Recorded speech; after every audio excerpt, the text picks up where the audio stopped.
did you see Julie Taymor's The Tempest? Yes. Now The Tempest is a very, I mean, I really loved your movie and I thought you pulled it off, but it is one, I think, of the most tricky things you could possibly care to try to do on It film. is. The structure of it, the way it's, could you explain that a little Well, in your view? yeah, I can. When I started out wanting to make The Tempest, which has been a dream of mine for, the first movie I acted in was Fear and Desire, Stanley Kubrick. That's my first movie, 1951. I was 21 years old, and I was in that movie. I played a crazy soldier.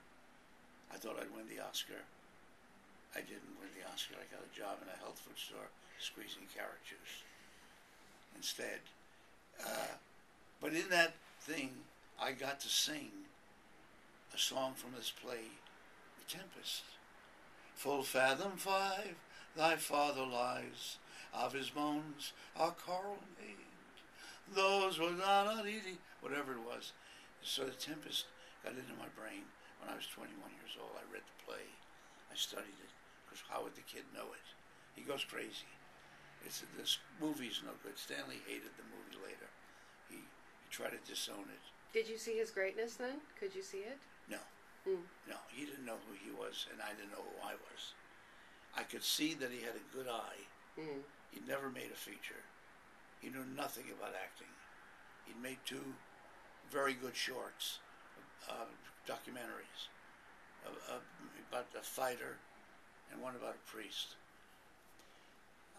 He was working for Look magazine, had been a photographer, and Howard O. Sackler, who later wrote The Great White Hope, wrote the script, saw me in an off-Broadway play. In 1905, it was in a play called He Who Gets Slapped, which I co-produced with a guy named Bob Weinstein, not the Weinstein. He wasn't born until No, 54 or something. And Bob and I played the main character. Howard saw the thing. I didn't know him. Called me up. He said, my name is Howard Sackler, blah, blah, blah, blah. Would you read? I've written a script. You're perfect for the part of Sidney. They got me the script. I went to some apartment on 13th Street, which was a big trip for me. I was living in Brooklyn. And I ring the bell, and the voice says, come on up. I go up, and it's an apartment with a guy who's a couple of years older than me, big black eyes and hair. Very minimalistic apartment. I've never seen an apartment like that. A few tables, minimal couch, a few cameras, not movie cameras, just cameras, and a wife and a dog. I'd never seen a guy with a wife or a dog, ever.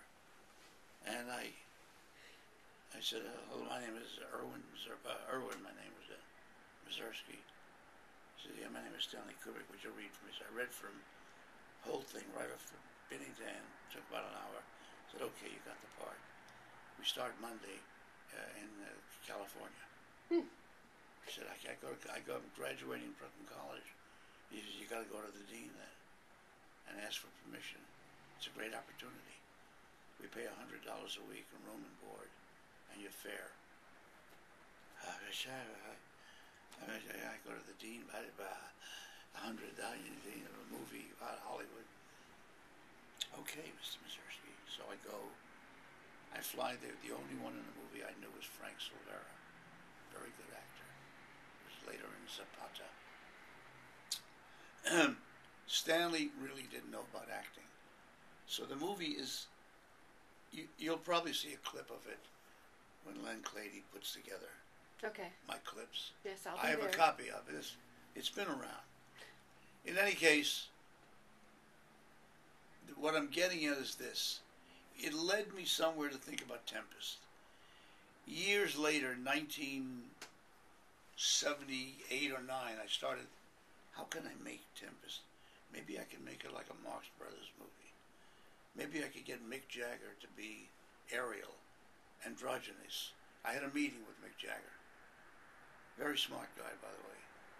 I threw that out. I met Leon Capitanos. He had written a script called White on White. I liked it. I told him, I want to do Tempest.